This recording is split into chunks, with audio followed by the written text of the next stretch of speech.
বার্সেলোনার বিজয় প্যারেডে লামিন ইয়ামালের ফিলিস্তিনি পতাকা ওড়ানোকে কেন্দ্র করে কথার লড়াই শুরু হয়েছে ইসরায়েল ও স্পেনের মধ্যে। ইসরায়েলের প্রতিরক্ষামন্ত্রী এই ঘটনাকে সরাসরি ঘৃণা উস্কে দিয়ে বিদ্বেষ ছড়ানো হয়েছে বলে দাবি করেছেন। পাল্টা জবাবে স্পেনের প্রধানমন্ত্রী পেদ্রো সানচেজ বলেন, পতাকা ওড়ানোকে কেন্দ্র করে যারা এমন মন্তব্য করেন তারা নিজেদের জঘন্য মানসিকতায় অন্ধ হয়ে গেছেন।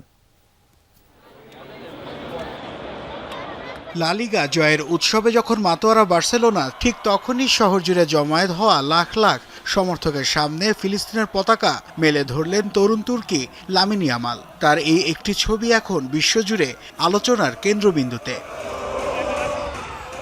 18 বছর বয়সী ইয়ামালের এই উদযাপন কেবল একটি পতাকা ওড়ানোতেই সীমাবদ্ধ থাকেনি। গাজার ধ্বংসস্তূপের মাঝে এখন জ্বলজ্বল করছে তার বিশাল এক মুরাল। ফিলিস্তিনিদের প্রতি এই সংহতি যেমন আরব বিশ্বে প্রশংসা কুড়াচ্ছে, ঠিক তেমনি ক্ষোভের আগুন জ্বালিয়েছে ইসরায়েলি শিবিরে।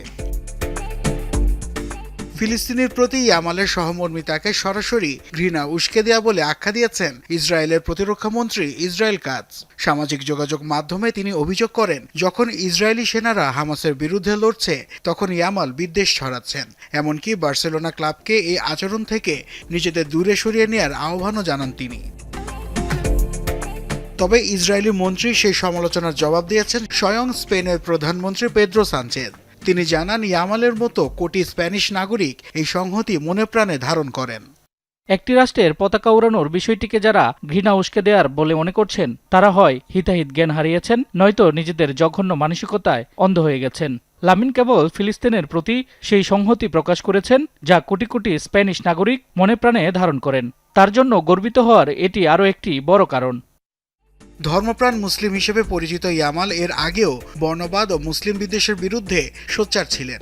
বার্সেলোনা ক্লাব কর্তৃপক্ষ অবশ্য বিষয়টিকে খেলোয়াড়ের ব্যক্তিগত আবেগ হিসেবে দেখছে। তবে গাজার রক্তক্ষয়ী যুদ্ধের আবহে ফুটবল মাঠের এই প্রতিবাদের ভাষা এখন পৌঁছে গেছে রাজনৈতিক টেবিল পর্যন্ত।